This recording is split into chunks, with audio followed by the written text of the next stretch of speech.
Ito ang isang malaking challenge sa pag-aalaga ng pure na pauwakan.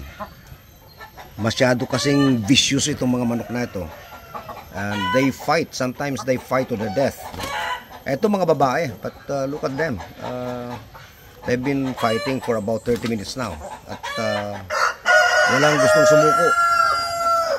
So, to temper itong vicious na karakter ng mga manok na ito, hinahaluan natin yung kanilang genetics nung mga docile na breed tulad nitong Black Australian Orpington, na ang mga lalaki actually nagkasama-sama, hindi nag-aaway, no? So what we do is we infuse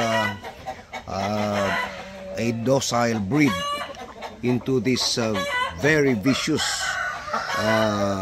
local breed, yung pauwakan, yung oriental, yung Asel. Sapagkat kapag pinabayaan mo, lalo ng mga lalaki, talagang hindi mo pwedeng bitawan na magkasama kasi magpapatayan. So hinahayaan ko lang yan hanggang mapagod sila. Pag napagod yan, hihinto naman. So yun lang, siyempre apektado yung kanilang egg laying.